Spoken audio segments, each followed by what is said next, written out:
Well, we did get that feedback from a comment on YouTube that the beginning of our videos are quite unstructured. Oh yeah, we've got a new subscriber, and he put us in our place. Well, I think that if you stick around long enough, you will find out that this is as good as it gets. So welcome to another episode of Tell Me Where I'm Going Wrong, a podcast where two exes who are still really good friends talk about lots of different topics, including life, love, war, necrosis, and pop culture, everything we can talk about. Oh, do you want to show your hand? Well, no, well, I kind of. I mean, I would say something of being worried about. Do you want to welcome people? Yeah, do you want to just? I did welcome them. Well, okay, but I haven't said hi. Hello, everybody. Welcome back. Well, excuse me. You didn't introduce the other one. Well, I didn't even say my name. I'm Sean. Oh, did you not? Who are you? I'm Sean, and that's Josh. Oh. Hi, Sean. I'm Josh. I was going to jump in and say, I'm worried if you show something graphic on camera, it might get us demonetized, but I suppose we need to make money before we can be monetized. Yeah, I don't think you can get demonetized when you're not monetized to begin with. But anyway, for those, sorry, apologies for those who are listening to this rather than watching, but I'm just showing a picture of my gammy hand. See, it doesn't look too bad, but it's very sort of itchy, sore, red. And to give people context, it looked like 1 million times worse than that over the last few weeks. So yes. People who see that now might say, oh, that's nothing. What are you carrying on about?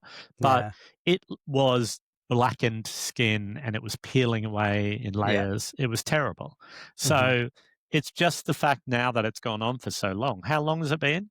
Well, it's been over a month since. So, and apologies for those who have no idea what we're talking about as well, because we assume that, everybody listening or watching has followed the saga.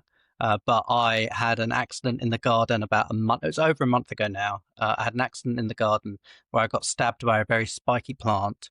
And I think that something was left underneath my skin. I think that it didn't all come out. And we went to Italy on a holiday, and it seemed to sort of get a little bit better. Then it got worse. And when I got back from holiday, I went to the doctor and was on a week-long course of antibiotics. Just as an aside, I meant to say this last week. Yes. Do you know, I love the word antibiotics because in British English, every I in the word is pronounced differently. Antibiotics. It's like got all of the different ways you can make the I sound in one word. Are there other ways of making an I sound? Oh, like in addition to so you've had 3 different ways. I don't know. I don't think so. We need our speech pathologists back.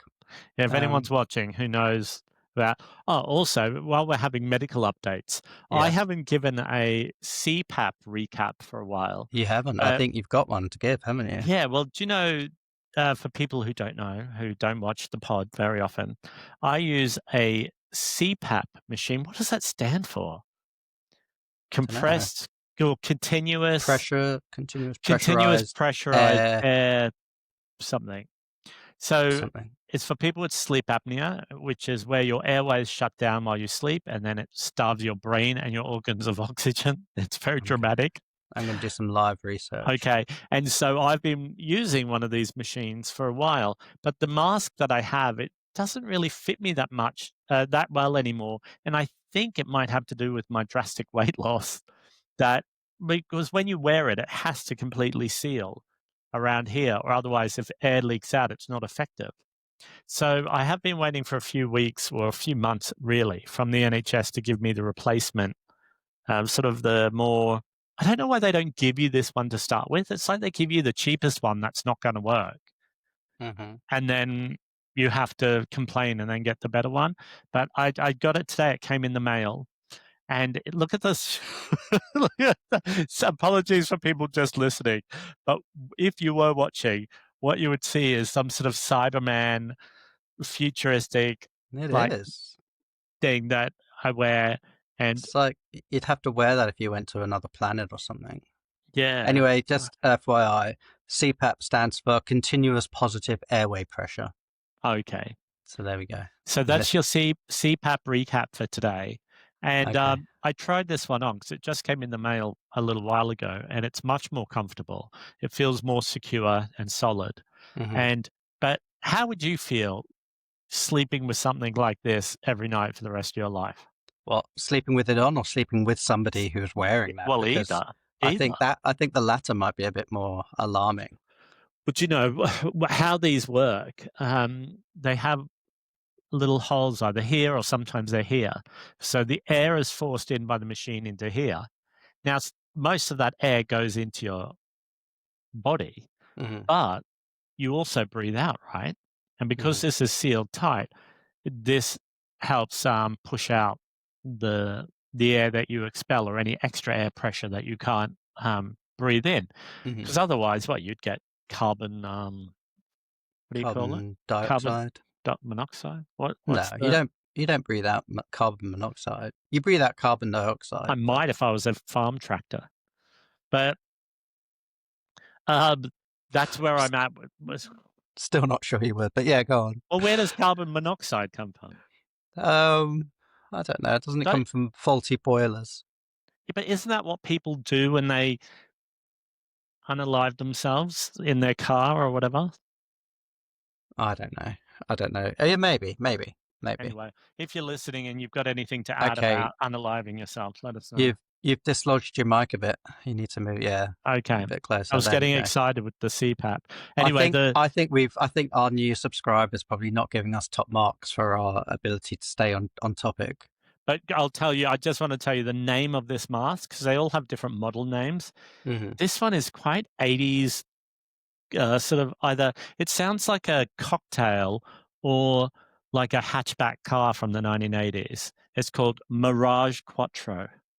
Does, yeah. Doesn't it Mirage sound like a Quattro. hatchback? It sounds like the Yeah. hatchback um, that they get in that Will gets or Simon gets in the Inbetweeners. Yeah. Like that's what the I'm name of gonna that would be. invent a cocktail, but Mirage Cointreau or something, like Or what like, is Cointreau? well, Is that this is Quattro. no, I know, but if you were gonna like do a cocktail, is Cointreau, is that a citrus based Oh liqueur? yeah, it's type of liqueur. Is it sort But of an Mirage, orangey flavour, isn't it? but Mirage Quattro, like couldn't have picked a camper sort of more 80s Mirage sounding. Quattro, Nepo baby of Susie and Iggy Like Pop. cousins. But talking of the hatchback, the from the Inbetweeners. Did you see on the news this week that they're going to reboot the Inbetweeners Really? and with all of the original cast coming back? Oh, interesting. If you had to like pitch an idea to bring back the Inbetweeners, and for anyone listening, the Inbetweeners is a comedy show. What did it end about 15 years ago or something? Something like that, yeah. And it was about four teenage boys who were going through the trials and tribulations of adolescence. And it was a at times, dark comedy, but it was mostly a slapstick kind of comedy with lots of crude humor. Hmm. And it was very funny. And what if you had to pitch an idea for each of those characters to come back? Where would they be 15 years later or 10 years later?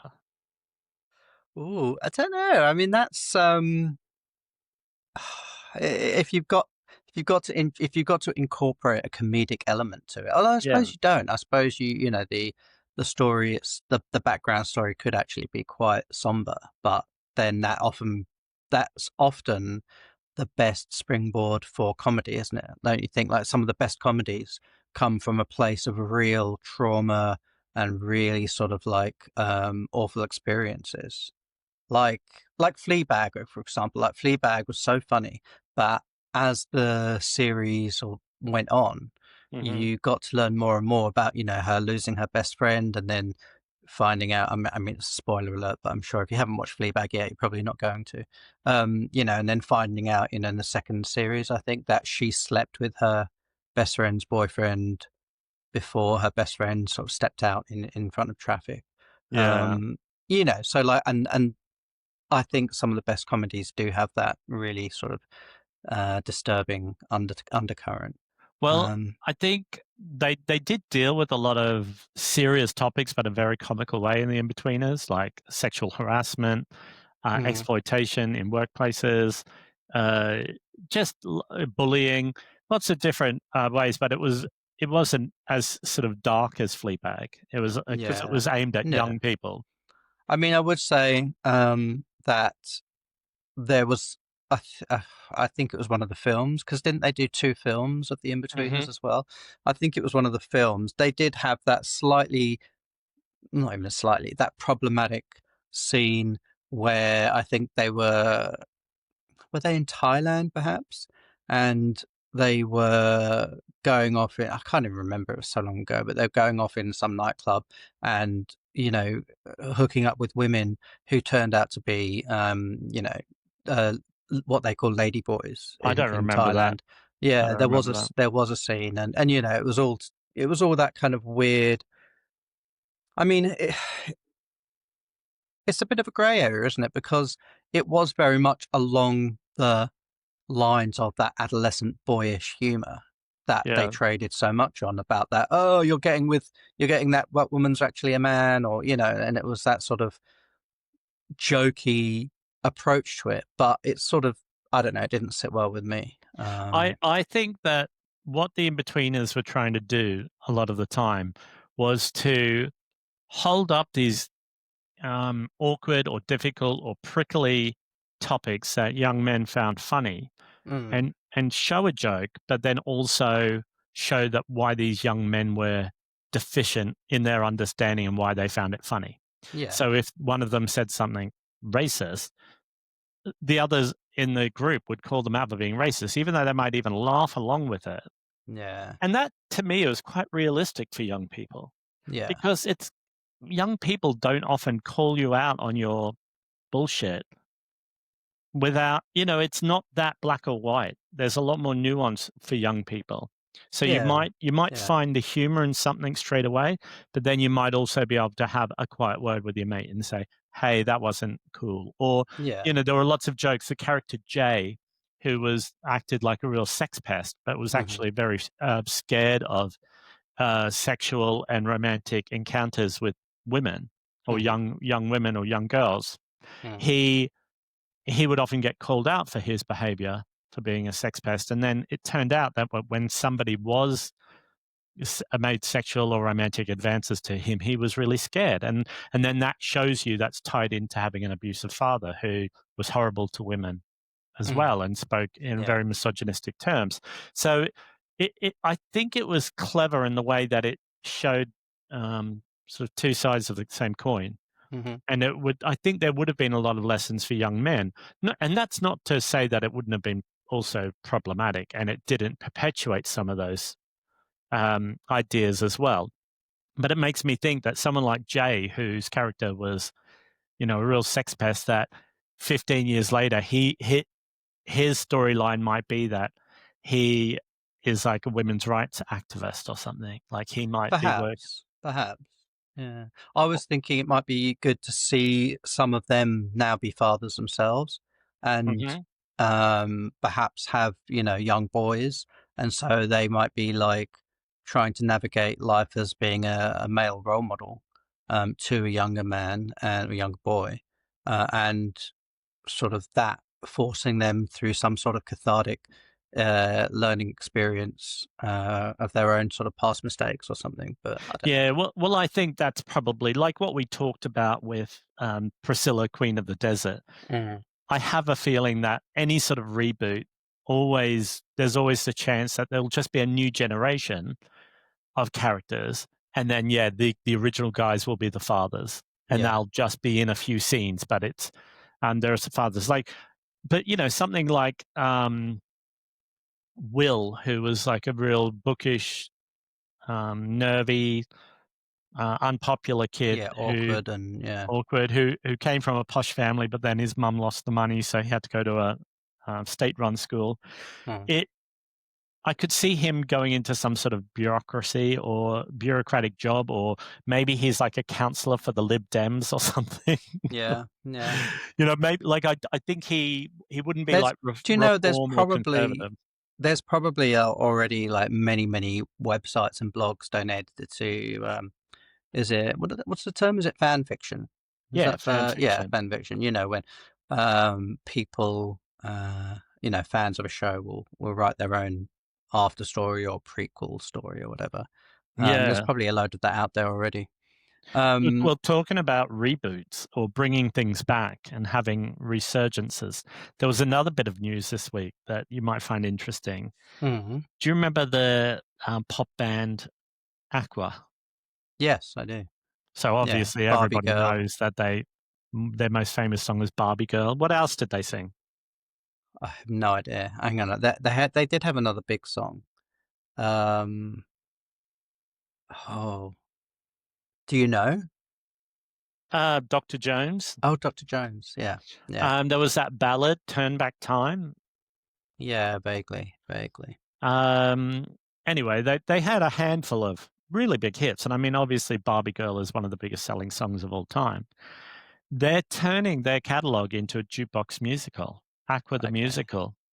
And I I mean, I think that's fine, whatever. If they own their music and they want to do it, I think it's going to have its global premiere in Copenhagen.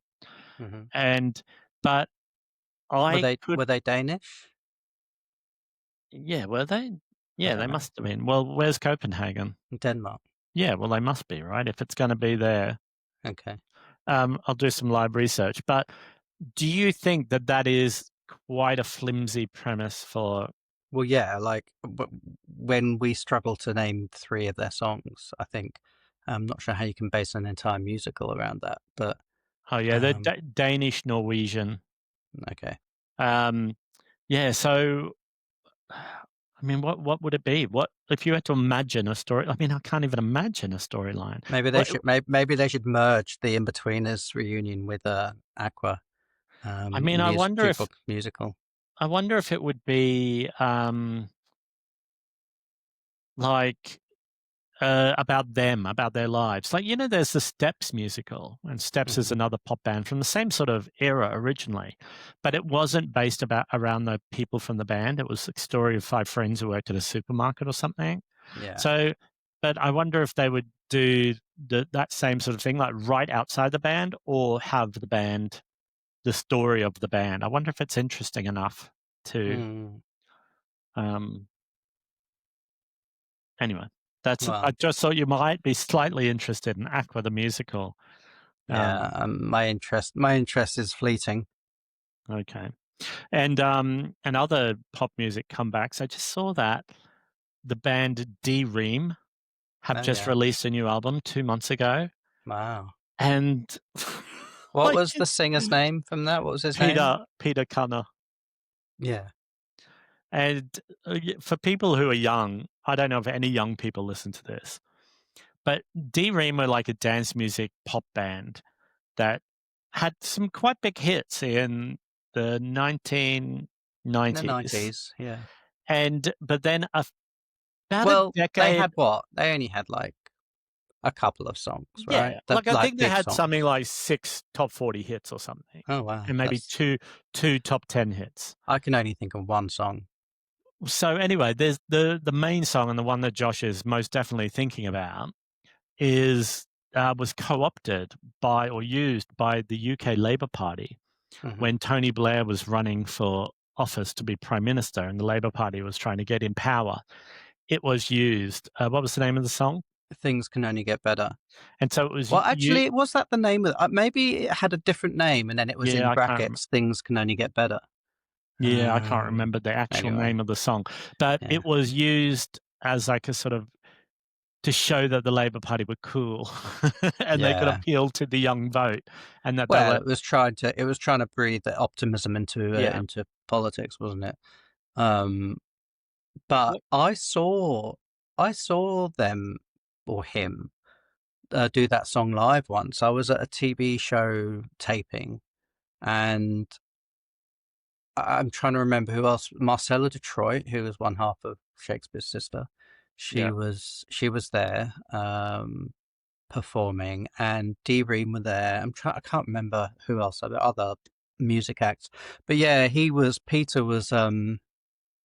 I don't know if he was having like a panic attack or it was maybe a drug related incident or something, but he was like in a really bad way. He was like sweating and like teary and like like really, he seemed very maybe it was nerves. I mean, here's me like scandalously saying it was, panic attack or drug related, whatever. I don't know. Maybe he was just having stage fright, but he was really in a bad way, and they kept having to like cut, and he was like really freaking out. It was a really weird, tense atmosphere, and yeah, Do you that's want all to I know a really little remember. bit of lore about D-Ream? When they were having this Oh, big I thought you meant success, law as in LAW. I thought you were going to say law about speculation and scandal and what's the word? no, well, Libel. we've probably crossed that Across line. the But threshold. when D-Ream were like touring and they were on TV shows and they were having these big hits, top 40 hits, they had band members because they had to perform live. Do you know who their keyboard player was around this No, time? no. Professor Brian Cox. You know, the guy Really? who does like things about the universe, and Yeah. yeah, apparently he was the keyboard player How weird. in D-Ream. Okay.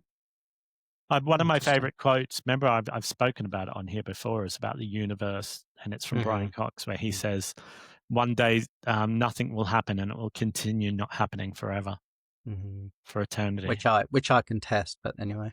So one day D-Ream will not be playing any music and they'll continue not playing any music forever.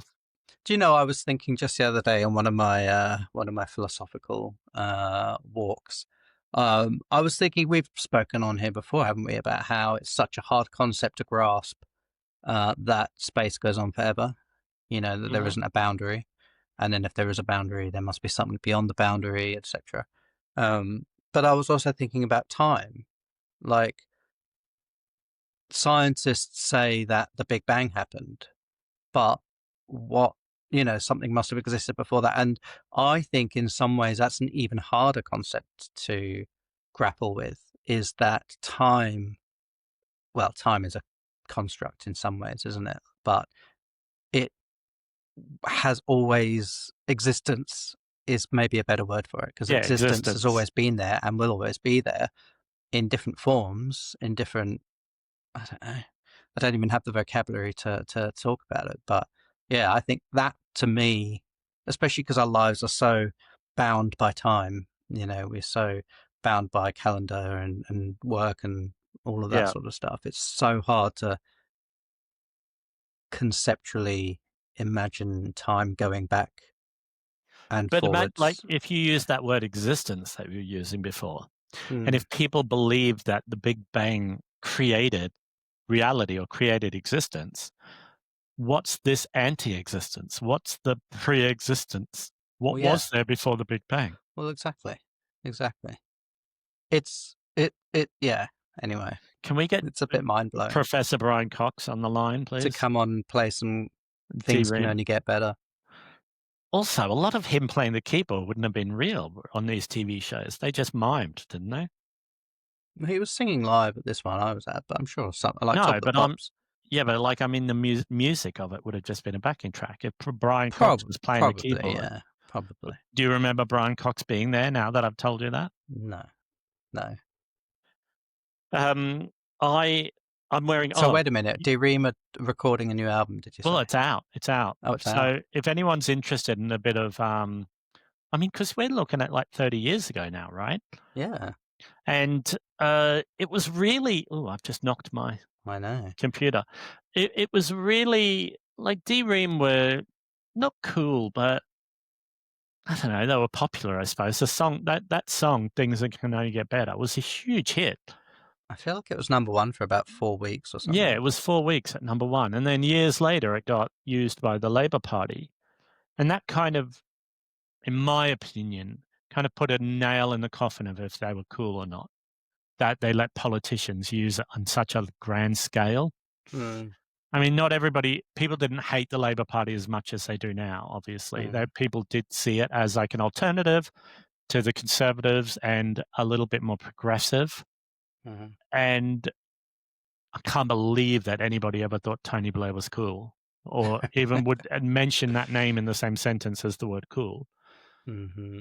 And Well, when you contrast it with what had gone before, like Margaret Thatcher and then John Major, I Oh my god, suppose it's it so seemed horrible. cool at the time. Well, you write songs. Would Hmm. How would you feel if a politician went on stage with one of your songs playing on a speaker I, to well, I would be very concerned about their politics. yeah. I would not want. I mean, I'd love, I'd love the financial benefit of that, but I would be very, very concerned about the politics of that person or that party. How does that work? Like where people say, "Oh, look, Donald Trump played my song at his rally, but Mm. he didn't ask for permission." Does he need to ask for permission? I don't know. I don't know what the law is, and it's different in each country as well. So I'm not sure what what say you have over it once it's in the public domain. So how about if Nigel Farage goes on stage in like Clacton or something, and he starts playing, "Can you tell me where I'm going? Can you tell me where," like, starts playing the theme song to our podcast, your song, "Empty Seat." Yeah, What well, would you do? What legal s what would be your first point of call to try and stop that? I'd I'd find a music lawyer and um, engage with them. But I don't think it's going to happen. I mean, I sent you the screenshot the other day. I just got my annual payout for my performance. Like it's like a collective payout of my Spotify, or not just Spotify, but online streams and performance royalties. And it was, what was it, £38 or something? So £38. yeah, it's not going. It's not. I'm not going to be able to quit my day job anytime soon, even if Nigel Farage does co-opt my song. That would be quite a hilarious thing to happen, though, and then could you imagine all of the gammon that would get interested in your song and then have to find out that you're, like, queer, Yeah, progressive? yeah. What's on I your want, T-shirt today? We I always talk want about that. T-shirts. Have I not worn this one on the pod before? It's an apple. It says an apple a day, you die anyway. Oh, okay. Just a bit of humour. Well, I've got What's yours? What's that say? can Oh, a you Canberra. a That's Canberra hilarious. guajoloto. So Awesome. that's, for anyone who doesn't know, my husband, Hill, is from Mexico, and he's from Mexico City, but his extended family all are from this town, called Acambaro. And I think it's meant to have an accent over the second A, but this A Canberra. T-shirt doesn't. And his auntie sent me this T-shirt, Oh, that's nice. but it's very funny. It's stitched. It's properly stitched on, so it's got all the white backing behind it. Oh, that's random. So it's like been made on like a sewing machine. Somebody's made it. So I don't know Okay. if they bought it or if they made it. I don't Oh, know, but wow. um, I thought I'd wear it on the pod today, and Represent. he can send them a little screen grab. It's a very lovely city, but it's about what, maybe about 5 hours on the bus from Mexico City, I think, or 6 hours. I'm not Okay. sure how long it is, but it's quite a way out of Mexico City in a different state completely. Um, Anyway, I got distracted from our Nigel Farage. Um, Oh yeah, I would love it if Zach Polanski wanted to use my song in a Greens. would you ask them for money, or would you let them use it for free?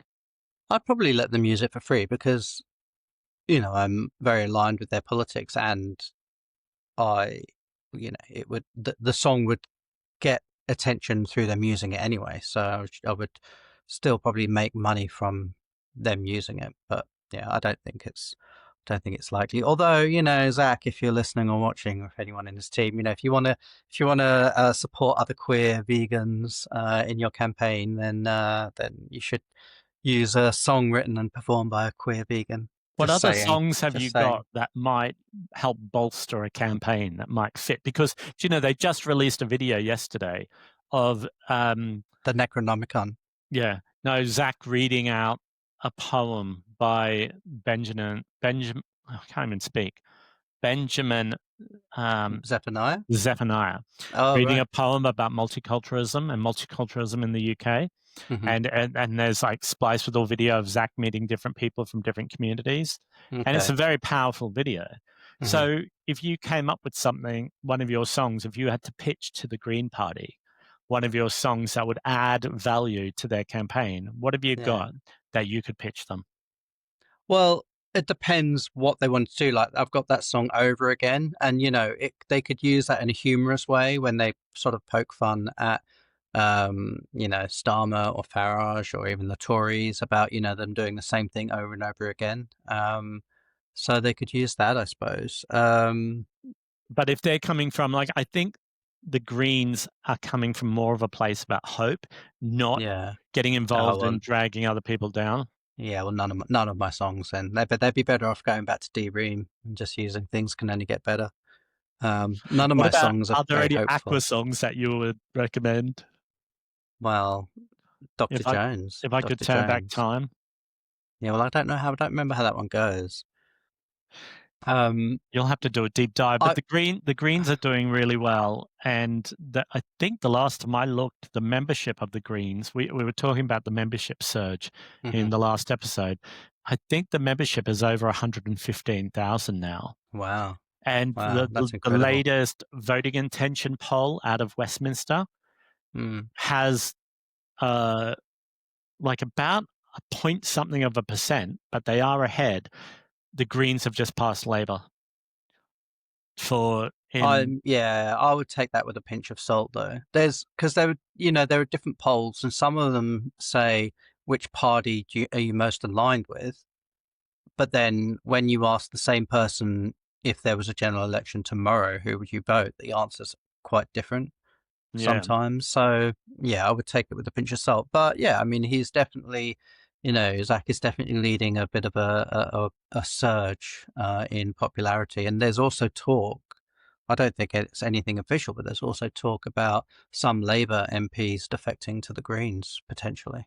But how Um, does that work, right? Like, what if they don't want them? Like, what if somebody says, I'm an elected official, like I'm a councillor, and I've got voted in and as a member of the Labor Party. but as a Are they, councillor, you mean, or as a or an MP or a an councillor? MP? Like, Hmm. how does it work? Like, are they allowed to just switch teams? And then does that Well, mean that the Greens have a, Well, I think they can't just say I'm joining the Greens. They have to be in talks with the Greens first to make sure that they would be happy to take them on as an MP. But I think then that forces a by-election, doesn't it? If a member of Parliament changes their political affiliation, if they go to another party or if they become independent as well, I think yeah, that forces a by-election. But if it's a councillor, I don't know. I don't think I could be wrong, but I don't think that forces a new local election or anything.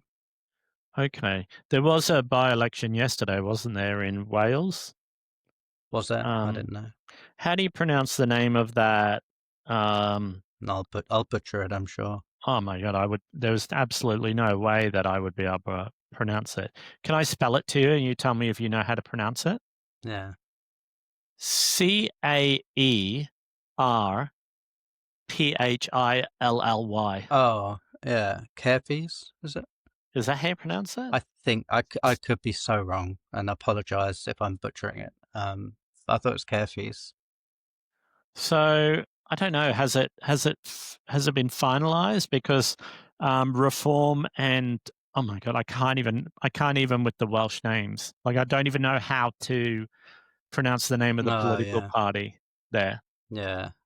Can Yeah. somebody please give me some like phonetically written versions of these? Yeah. It's tricky.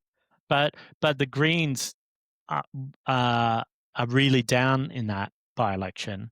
But I have a Okay. feeling that a lot of people voted strategically to vote for this um, party that I can't pronounce, the Welsh party, to try and keep reform out.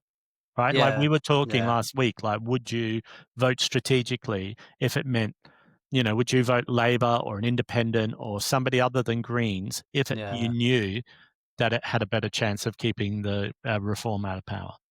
And I still don't know, what's not to repeat ourselves, but yeah, like I still worry, like, is it worse to give reform, potentially giving reform, 4 years of power just so you could watch them completely fuck things up and not follow through and not deliver on any of the promises they Yeah. make? but at the same time risking just, anarchy, chaos, complete breakdown in society, complete division as well in Complete communities. breakdown in society. I love it. I mean, I don't know. And so I'm still unsure what I would do if a general election was called tomorrow. I'm still not sure I could bring myself to vote for Labour, but then I'm also not sure Yeah. I could bring myself not to, if you know what I mean. Plaid Cymru is the political party. Mm. I've looked up the phonetic Is that the pronunciation. phonetical? Okay, Yeah, Plaid Plaid Cymru. Cymru. Okay. Yeah, so I get that now. Like I think somebody left a comment also on one of our YouTube shorts. People left a lot of comments. So Yeah, but one of the comments was, we need to vote strategically. That's what we need to do because we don't have representational voting. Is that proportional sorry, representation? proportional representation? We don't have Yeah. that. So we need to watch the polls and then we need to vote accordingly depending on what's going on. Mm-hmm. But it's hard, right? I don't want to vote Labor. And I don't know if there's much difference between Labor and the Conservatives. I don't think there's any. I think the biggest difference between Labor and Reform is that a lot of the Reform people, not to be a personal tax, but they don't seem very qualified to be doing what they're doing, and they seem socially stupid. That's exactly why they've gained popularity, I think, because they're seen as anti-establishment. I was thinking the other day also about the irony of the Conservatives being the only political party in the UK that has ever had multiple women in the prime ministerial role and multiple, actually not multiple, I was going to say multiple non-white people, but actually it's only been one, hasn't it? It's only been Rishi. I mean, they've got Kemi as the leader of the party now, but she's not Yeah, in power. But the irony of that, of being, it being the Conservatives that have had 3 women prime ministers, yeah, and even though one of them was only lasted 2 months or whatever it was, it's disappointing that Labour have not managed to do that. But then I don't know. I suppose it's more a comment on society than. What would you say to people who asked you for your opinion on Keir Starmer? What are your thoughts on Keir Starmer? I think Keir is probably a somebody who has relatively good politics, but has been forced into an unenviable position and is not perhaps staying true to his heart on a lot of things and being led into certain behaviors. And who's he being forced into these behaviors by? Well, that's what I'd like to know. I mean, I assume that it is by advisors, by some members of his own party, by pundits. And what's interesting is that the Chancellor just announced yesterday there would be more tax penalties for the super wealthy, and it's so what's the word? What's the opposite of proactive? Reactive. It's so reactive, it's so reactive to this upsurge in interest in the Greens. It's so reactive to Zach Polanski's campaign video, which talks about the ultra rich. And all the stuff that we've been speaking about. It's so, not that they've been watching that, but just it's that sort of discourse that's happening in society now around wealth and about injustice, wealth and inequality. Well, I'm finding it interesting that these politicians are trying to react to all of the discourse that's happening now about the housing crisis. Mm-hmm. But part of the solution, and this happens in Australia as well, this isn't just a UK thing, but a lot of these non-progressive politicians like Keir Starmer will say, we'll build more houses. And that doesn't even come close to scratching or getting to the root of the problem. That when you allow people to own multiple properties and charge whatever they want to live in them, that's the housing crisis. There are probably enough properties in the UK for everybody to live in. Mm-hmm. Well, I was mentioning, I don't know if it was last week or the week before, about there's a council house that joins, their back garden joins onto ours. It's been empty now for, I would say, 6 months plus. The other day, there were two people, I think, from the council looking around in the house, and I thought, oh, good, they're finally going to, get it ready and let someone live in it. But they left, and they left the back door to the house wide open. And it's been like that for 3 days now. And my mum's been speaking to the council, and they're like, "Oh yeah, we'll send someone around to secure the premises." But it's still, I mean, it's now, we're recording this on. Could you just walk around there and pull it shut? Well, I can't get into the garden. I could climb over my fence, but Yeah. I'll probably end up with another gammy hand if I did that. But it's just like, what, it's Friday sort of afternoon when we're recording this. It's probably not going to get done by the weekend, and it's just like that house is probably just going to get squatters in. It's probably going damaged from damp. And if it gets squatters in, I'm like, well, good. At least somebody will be living in it. But it's just ridiculous. Like, it's a ridiculous situation.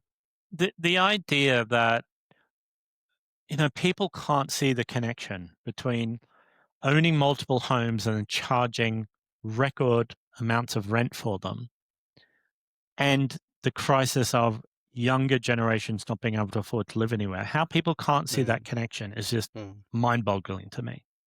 And there is, I mean, it's I wouldn't say it's common prevalent problem, but there are substantial amounts of landlords who would rather have their property sit empty than let it out for a lower amount than what they're asking for, which should be criminal. I mean, that really should be criminal. Imagine owning a property and just charging a couple of £100 even less than the market rate. Like, what that would do for a young person's life. Yeah. And how that would change, and not even just a young person. I mean, fucking hell, like, I would appreciate if... Well, in decades gone by, you and I owned that property in Australia. Sean and I bought a property in sort of a semi-rural area. I struggle with that word, rural. And I don't think we explained, I used that word last week or 2 weeks ago, and we were talking about rural Jura. And I don't think we explained the reference. That's a 30 Rock reference to a film. Anyway, going off on a tangent here, Sue. But what was I talking about? I was talking about that house in Queensland. Sean and I bought a property in a sort of semi-rural part of Australia and Queensland, and the plan was that we were going to try and live there. So we went there for 6 months, and I couldn't get a job. Like, I kept applying for jobs. The reason why we left and didn't try and stick it out there was that I applied for university near the town, and I also applied for university in Brisbane, and in Sydney as well. And I got into university in Brisbane, and so we had to leave that property. Yeah. Anyway, so we rented it out, and every year we've sold it now. We don't have it anymore, but for I don't know how long, probably at least 5, 6, 7 years, maybe.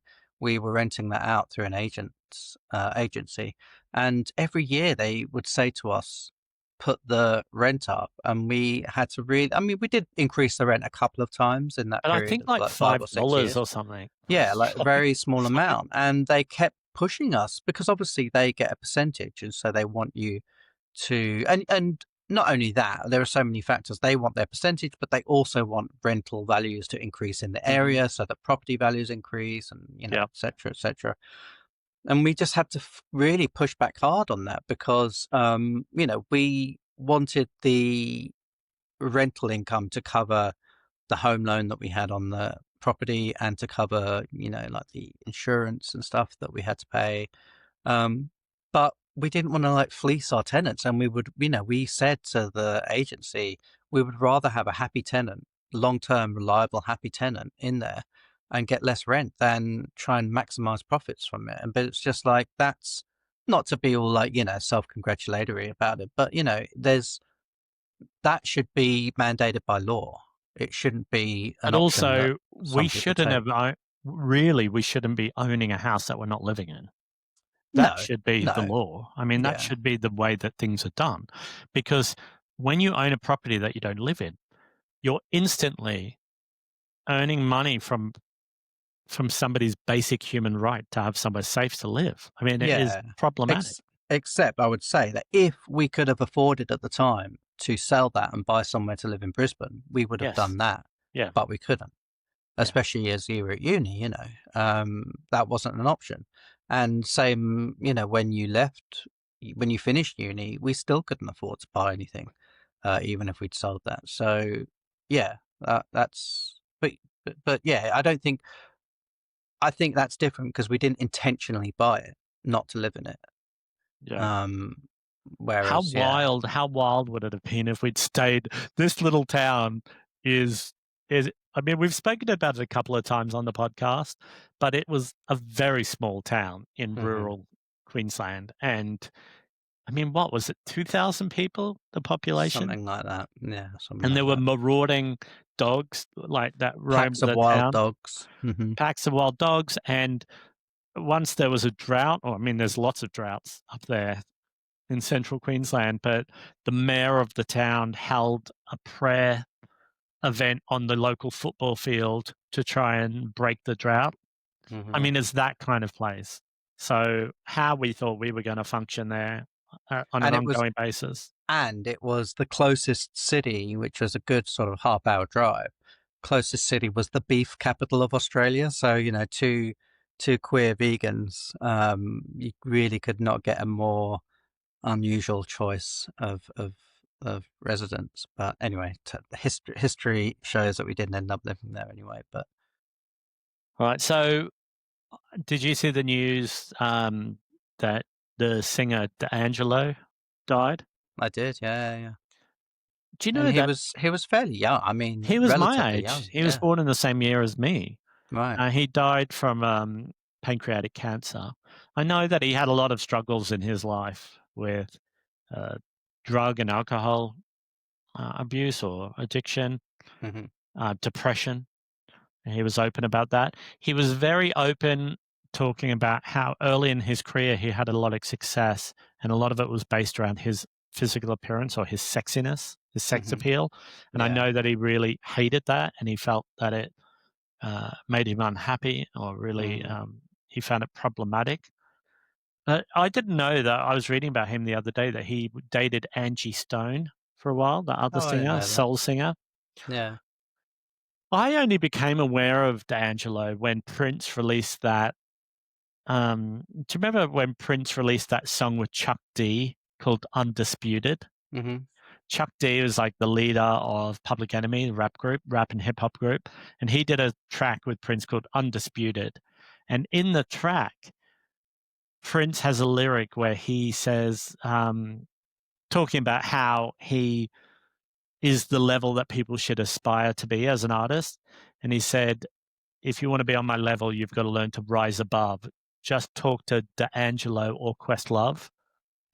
Oh, And right. that's the lyric where he references D'Angelo and Questlove. And I hmm don't think I knew who D'Angelo was until then. And then, of course, I investigated because I Mm. was a big Prince fan. And that's how I became aware of D'Angelo. But if you go back Mm. and listen to his music, like I did yesterday after I found out the news and just wanted to do the sort of bandwagony thing. You wanted to jump on board the Yeah, grief train. get on the grief train. It is so Prince coded, Mm. but then I don't know if because is my knowledge of soul music and that sort of neo soul just so narrow and so focused on Prince that Yeah, I don't know maybe. that actually maybe Prince was just part of a bigger movement that he wasn't the leading force in. He was just Could one be. of the people in it. And so, but when I listened to D'Angelo yesterday and all of the big songs that I remembered, I was like, man, this is like Prince. This is Mm. a lot like Prince. But do you remember when Prince died? D'Angelo went on TV and did a live performance at the piano in tribute. It was like on Jimmy Fallon or one of those late night TV shows. Don't remember And that. he did a piano ballad version of Sometimes It Snows in April, the Prince song. Okay. And this is a bit of a weird connection, but do you know who Maya Rudolph is? Mhm. Yeah. So, you I know, just she's saw her in something the other day. What yeah, did well, I see she's a her in? comedy Oh, I actor. watched the film My Prairie Companion. Is that what it's My called? Prairie Home Companion. My Prairie Home Companion, and she's in that. Yeah.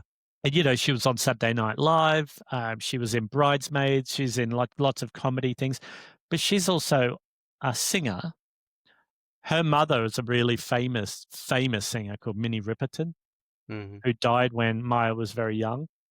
Anyway, Maya and somebody else, I forget the other woman's name, have a Prince tribute band called Princess, I think it's Oh called. yeah, I think I've read that And somewhere they've once. I they've remember that. performed like over Yeah. they still do it every now and then, but Yeah. they sang backup with D'Angelo on this tribute on whatever this Jimmy Oh Fallon thing well, is. I'm gonna find it and put it in the show notes for this episode. Yeah, Then. and take a look at it yourself, and anyway, And there's it's he gets Maya half Rudolph and yeah, and I forget the other woman's name, but she's a singer, and they've got this Prince tribute thing to women, tribute thing to Prince that they've done for decades. So yeah. anyway, they're singing backup for D'Angelo, and there's about halfway through the performance, D'Angelo starts crying, and he struggles to, and you can hear them sort of take over, like they sing louder to cover, and then he comes back in. It's very emotional. Because well, he Um, Prince died in April as well, didn't he? You know, that was that song became even more poignant because he died in April. did he? Whatever year that was, 2017, Did he die in 16. April? Yeah, he did. Yeah, 21st of April. He was so young. He was 57 when he Hmm. died. Hmm. Um, oh, it's so sad.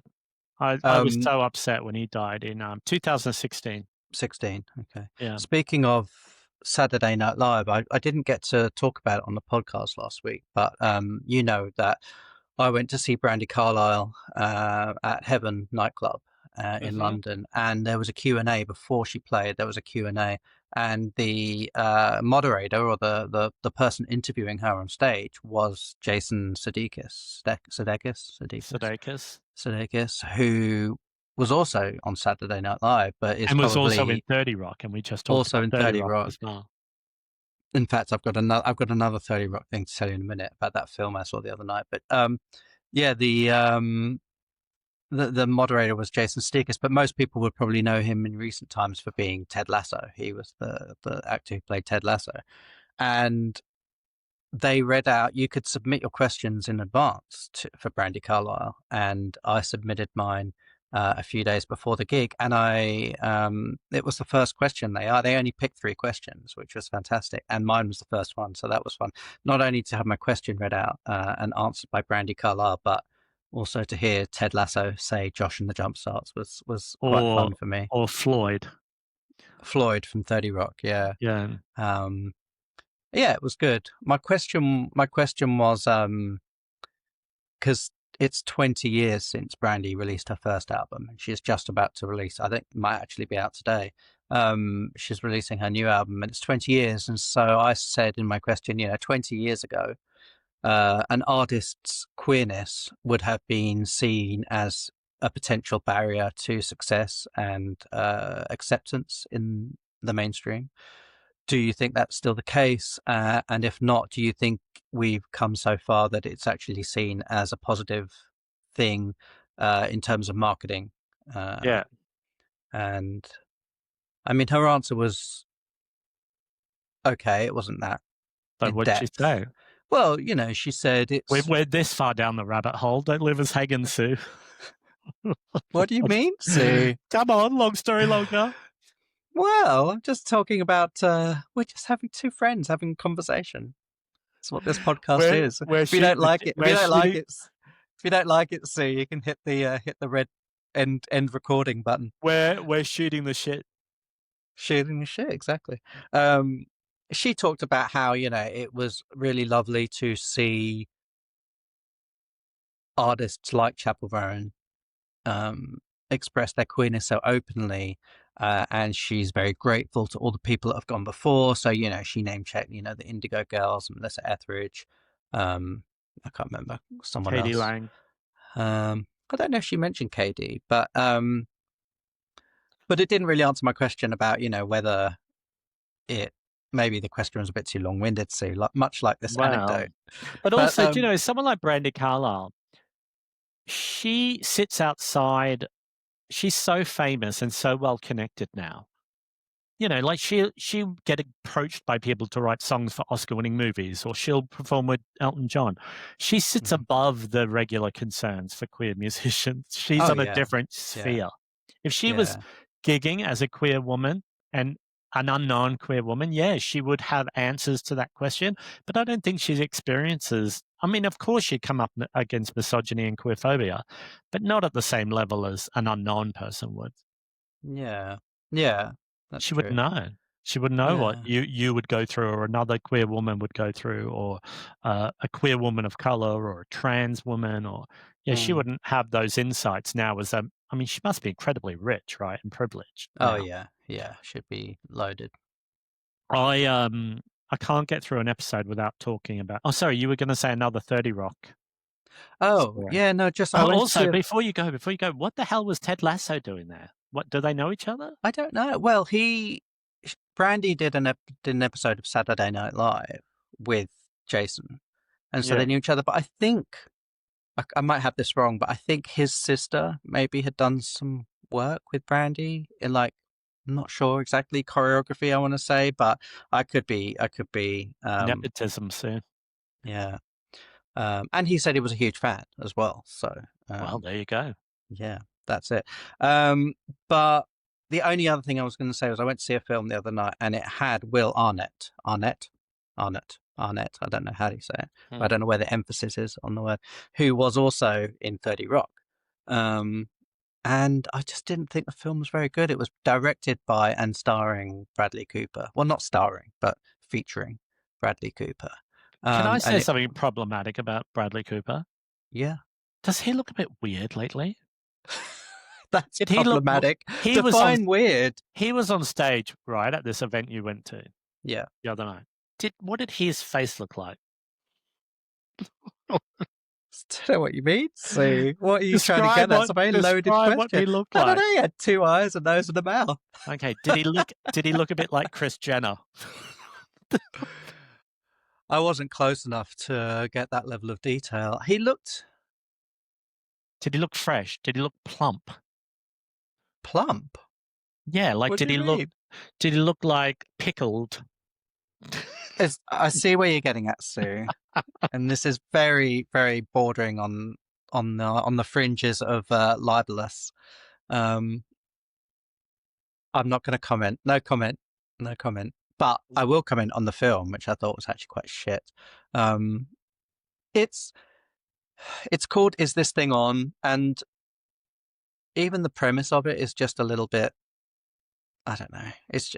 I'm not massively into comedies unless they're 1980s starring Bette Midler. Or I'm Lily really, Tomlin? I'm really just not that into it as a genre. I wouldn't typically go to the cinema to see a comedy. So maybe, and it was I got a free ticket for the screening. That's why I went. Yeah. And Laura Dern was there as well. I wanted to see Laura Dern. I really like Laura Dern. I think she's done some fantastic stuff, like all the David Lynch stuff. But yeah, this film was just, I don't know. I just didn't think it was very good. And I didn't think A Star Was Born was that good either. I thought some of the songs were fantastic, but as a film, I didn't think it was that good. No, And I thought Gaga was good in it, yeah, but it was a pretty dreary movie. yeah. And I'm not sure I'm not sure Bradley Cooper is a great director. He's competent and he's a good-ish director, but I don't think he's a great director. He's competent and he's pickled. Well, that's your words, Sue, not mine. You'll get It's cancelled. all speculation, so it's like Wildly I've just speculation. seen stuff online where people are talking about his fresh appearance. Well, Well, I went to the movies and had a better experience than you did. Was it Nickel Cinema, Sue? No, it wasn't the Nickel. Oh, wow. It was the Prince Charles, one of my other Okay. favorite places to go to. But I Mhm. went to see Blacula, the 1972 Blaxploitation horror film. Oh my god, It okay. was so good. It was incredibly enjoyable. Do you know anything about Blaxploitation film? Yeah, a little bit, About the but genre? I've not heard of that particular film, but Well, yeah. Blacula. I mean, you could hazard a guess what it's about, Well, right? yeah, yeah. But, I mean, for anyone who doesn't really know, exploitation films were, I suppose, popular in the 60s and the 70s when they well, and later, but they came out around that time period, and they were just cheap ways to get people into the cinema. They would use themes of, what people would see as gratuitous violence and sex and drugs and stereotypes of people, certain demographics to get people in, and they were made on very low budgets. They were often shown late at night. They appealed to young people who had not been going to the cinema in big numbers, and so you have a lot of cheap films that appealed to people. But then a lot of black filmmakers started to make their own versions of exploitation films to give uh, a broader representation of the black experience in cinema. And Mhm. so that somebody termed the coin blaxploitation. And then from that, horror movies started coming out. So some of the original blaxploitation Well, films were things like Shaft or Foxy Brown, right? yeah, but I would just one caveat to that, I would say is I think you said, it was like black filmmakers, black directors decided to like get in on that. I think there was also quite a lot of black exploitation films that were not directed by black Yeah, well, people, and a lot of the money came from white studio heads who saw the value in it. But originally, blaxploitation films were made by black people for black audiences. Like mm, that was the demand yeah, because people are so originally, yeah, fucking racist. They didn't want black people in anything other than secondary or tertiary roles, even mm, in these cheap exploitation films. And so obviously, like anything with black culture and black media, white people then come in and say, "Oh, well, we better get involved because there's money being made." Everything from R&B music to sport, whatever. hmm That happens to black oh yeah, culture. yeah, But anyway, what's deemed the first blaxploitation horror film is this film that I went to see, Blacula from oh okay, 1972, directed by William Crane, and it stars this really awesome dude called William Marshall. But the storyline, I mean, this is a bit of a spoiler alert, but we're at the end of the hour. But so tune out if you don't want to hear. mm. But the storyline, it starts in the 1700s with a black prince and his wife going to visit Count Dracula in Transylvania to ask him to intervene and be on their side with trying to end the slave trade. And Wow, so it okay, was no, really, so no light-hearted yeah. plot then, And Jesus, Dracula says no, and I'm going to eat you or bite you or whatever, or I'm going to take your wife to be my wife. And so this African prince says, well, no. And he tries to fight him. And so Dracula bites him, locks him in a coffin, and says, I'm going to leave you locked in there for eternity with your unquenchable hunger for blood that I've given you. So anyway, fast forward to the 1970s, and this queer couple from Los Angeles come to Transylvania to Dracula's castle to buy what, antiques. two men? Two men, this queer camp 1970s antique dealing queer couple, so funny, like mixed race couple as well. See, blaxploitation films were often quite socially like they would Progressive? yeah, they would have statements about social causes in them. So yeah, like Blacula, before he was Blacula, he was trying to get help with ending the slave trade, or they would have representation of a queer couple, right, Mm, in this film in 1972. It's yeah, wild. yeah, Anyway, they took all these things they brought back from the castle back to Los Angeles, and then Blacula gets out, he right. bites them, and he starts, and then it's this whole like there's a cop involved, and it's really a lot of fun. It was very well made, obviously like trashy, low budget, but I just like even things like one of the cops says to the black detective, "Oh, all these murders that are going on, do you think it's the Black Panthers?" And the black cop goes, "Come on, man, don't give me that like nonsense, that racist nonsense. You know it's not the Panthers, man." There were all the because Blaxploitation films really were born out of Black Power movement as well, and like Black civil rights movement. So I just found it really an incredible film. I was so happy I got to see it. There was a sequel made that doesn't get as much rave reviews called Scream Blacula Scream. That was made a year later, but I haven't seen that, and I've never seen it listed at any cinema listings. But one of the best parts of this film was that, do you know there was a funk band in the 1970s called the Hughes Corporation? No. Do you know they'd like rock the boat, don't rock the boat, Oh, baby? right. Right, Okay. originally, like they were a really cool funk soul band. They're in this movie playing themselves in all the nightclub scenes.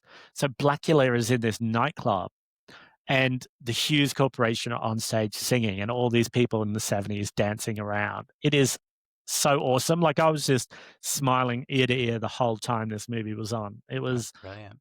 a lot of fun. I would recommend go to see it. I do have other vampire stories, but I might space them out over a few episodes, so I'm not talking for half the episode about vampires again. Why change the habit of a lifetime? Well, it is part of our programming to have a certain quota of vampire stories. I did watch that film, Outrageous. I found it on YouTube Oh and I watched yeah, it. So yeah, it was good. It was, like you said, it was low budget and very DIY, but it was, and very moving in parts, yes, like particularly the female protagonist with schizophrenia yeah. struggle. I thought that was so moving. But yeah, it's good. I don't know. I don't think I put a link to it in the show notes last week, so I might put that in this week as well Was to it the on YouTube. YouTube? It's on Oh, YouTube. okay. Yeah, Yeah, yeah, I found it really sad, and obviously, like a lot of the sadness comes from knowing that a lot of those people that you would have seen in that movie would have died from HIV and AIDS yeah, shortly after, including the star and the director of the movie. Both died in 1990. yeah. And yeah, sorry, what were you going to say? No, I was just going to say this is a little sort of bordering on toilet humor, not toilet humor. That's the word. Inbetweeners. Yeah, Inbetweeners humor. But did you see? We've talked about PrEP on the podcast before. So, do you remember what it stands for? Pre-exposure something something. It's a drug which is used to stop the transmission of HIV, and until now, it's generally been taken orally, so it's a tablet. But there is actually now an injection available of PrEP, which I think I read somewhere that it's once a month. Or it could be once every 3 months. You Once have to every have it in 2 months. every 2 months. Okay, Mm. and obviously, without stating the obvious, when we talk about the transmission of HIV, you're generally talking about anal sex between men, and I found it quite amusing that our health secretary, Wes Streeting, um, when he was talking about rolling out this injectable version of PrEP to the rest of the UK, because currently it's only available in Scotland. When he was talking about rolling out to the rest of the country, he said, it will be another useful tool in our arsenal against the fight against HIV or something like that. And I just thought, what a comical choice of words to use when you're talking about a drug which allows, or not allows, what's the word? Allows, yeah, anal sex without the risk of transmission of HIV. I was Your very, arsenals. yeah, I thought of that Morrissey Well, album. he is a clown, and he is a part of a genocidal apologist government. So I'm not surprised that he is saying No, stupid but things. what I do wonder is whether it was an intentional choice of words, I don't think he's or that clever. just so clueless and oblivious Yeah, to it. yeah, I don't think he's that clever. I Maybe not. uh yeah, no, that to me he is quite problematic, especially being a queer man. Yeah. Uh, all that fucking bullshit anti-trans stuff that he's been involved in. Yeah. Yeah, Oh he's yeah. not. Yeah. He's He needs to go. He needs to go. yeah. Privatization of the NHS. Yeah. I need to. He can shove it up his arsenal. Mhm. I need to get involved in some other exploitation genres so I can inform people. Do you know, I found out that there's a genre of exploitation films called nunsploitation, Oh like my with god, I stories love about it. nuns, and there's often like with supernatural themes. And Mm. there's also Ozploitation, like cheap Australian exploitation movies, and obviously one of the biggest successes of that was Mad Max. But Mm. yeah, if you want to look up any exploitation genres for next time to tell me All right. about, but Do we need to start a new genre like vegan exploitation or something? Veg that do- exploitation? I don't doesn't know. sound very cool, does it? Maybe not. Maybe not. Um, all right. Nothing. Is there anything else we need to talk about other than obviously wherever you're listening or watching, please do subscribe. Our subscriber numbers are going up, which is lovely, and we would love to see that number keep increasing. So please do hit subscribe. And any comments, leave any comments. We like Yeah, people telling us how erratic and how unstructured we how are. disorganized we are. It's nice to hear. So let Yeah. us know. Also, if anyone is rich and would like to come on board as a sponsor, let us know. We're happy to promote your product as long as it Your doesn't, Listen, your logo here on my I'll take off my Canberra t-shirt and wear your Yeah, logo we'll on wear my your t-shirt. logos. You didn't even get to tell us your saga with well, we'll talk about it next week. Talk about it next week. So yeah, follow us, subscribe, and leave us a comment. In the meantime, I was going to tell you my awful. When I was a child, I wrote a joke, and I was Yeah. so proud of it, and it's so bad, but I'm going Yeah. to tell it now Yeah, tell me. to see us out. So, what does a vampire wear when they go jogging? It's terrible. It's really bad. Would I be able to work it out? Like, would I, Probably if you're so quick. what do they wear when they go jogging? So runners, something to do with running, What would you wear if you went jogging? shorts, shoes, running shoes. I don't think this is good content. Shall I put you out of your misery? Well, we've got 30 seconds left. Yeah, tell me. It's so bad. A track suit. That's so shit. I told you it was bad. I told you it was bad. Track suit. Track suit. I know it's awful. I'm gonna Sorry, have folks. to. I'm gonna have to Apologies. set Blacula onto you for that one. Yeah. Anyway, on that note, thanks for watching, and we'll be back in your feeds this time next week. Like, comment, subscribe, and we'll see you very soon. Okay. Bye. Bye.